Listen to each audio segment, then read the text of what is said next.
10ാം class പരീക്ഷാഫലം വന്ന ദിവസം അവന്റെ പേരിന് നേരെ പരാജയമെന്ന് എഴുതിയത് കണ്ടപ്പോൾ അവന്റെ ലോകം നിശ്ചലമായി.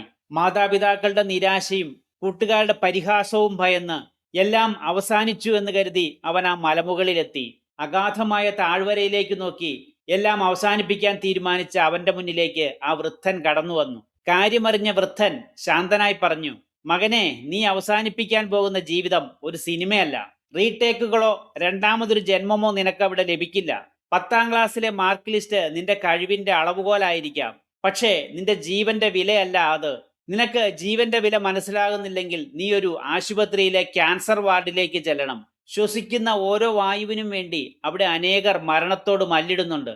നീ വലിച്ചെറിയാൻ തുടങ്ങുന്ന ജീവിതം അവിടെയുള്ളവർക്ക് ഒരു സ്വപ്നമാണ്. വൃദ്ധൻ തുടർന്നു, പരാജയപ്പെടുന്നവർ ആദ്യം പഠിക്കേണ്ട ഒരു ജാപ്പനീസ് അതിജീവിത ദർശനമാണ് കിൻസുഗി എന്നത്.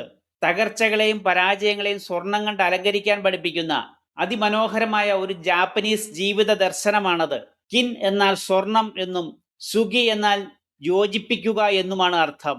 സെറാമിക് പാത്രങ്ങൾ പൊട്ടുമ്പോൾ അവ എറിഞ്ഞു കളയുന്നതിന് പകരം സ്വർണമോ വെള്ളിയോ കലർത്തിയ പ്രത്യേക മിശ്രിതം കൊണ്ട് അവ ഒട്ടിച്ചെടുക്കുന്ന രീതിയാണിത്. ഇവിടെ പൊട്ടലുകൾ മറച്ചു വെക്കാനല്ല, മറിച്ച് അവയെ സ്വർണം കൊണ്ട് കൂടുതൽ തിളക്കമുള്ളവയാക്കി മാറ്റുകയാണ് ചെയ്യുന്നത്. ഇതോടെ ആ പാത്രം പഴയതിനേക്കാൾ കൂടുതൽ മൂല്യമുള്ളതായി മാറുന്നു. ഒരു പാത്രം പൊട്ടിയാൽ അതിന്റെ ഉപയോഗം തീർന്നു എന്ന് നാം ചിന്തിക്കുന്നു. എന്നാൽ കിൻസുഗി പറയുന്നത് അത് പുതിയ രൂപത്തിലേക്കും ഭംഗിയിലേക്കും മാറാനുള്ള അവസരമാണെന്നാണ്. കരിയറിലെ ഒരു തകർച്ച വലിയൊരു വിജയത്തിന്റെ തുടക്കമാകാം. അവൻ മലയിറങ്ങി തിരഞ്ഞെടുക്കേണ്ട ജീവിതമാണെന്നും മരണം ആകസ്മികമായി വന്നു ചേരേണ്ട ഒന്നാണെന്നും അവൻ തിരിച്ചറിഞ്ഞു. ഒരു കല്ലിൽ തട്ടി വീഴുമ്പോൾ ആ പാത തന്നെ ഉപേക്ഷിക്കുന്നത് എന്ത് അർത്ഥശൂന്യമാണ്. ജീവിതത്തിൽ എല്ലാം ഉദ്ദേശിക്കുന്നത് പോലെ നടക്കില്ല. പ്രതികൂല സാഹചര്യങ്ങളിൽ നമുക്ക് മുന്നിൽ രണ്ടു വഴികളുണ്ട്.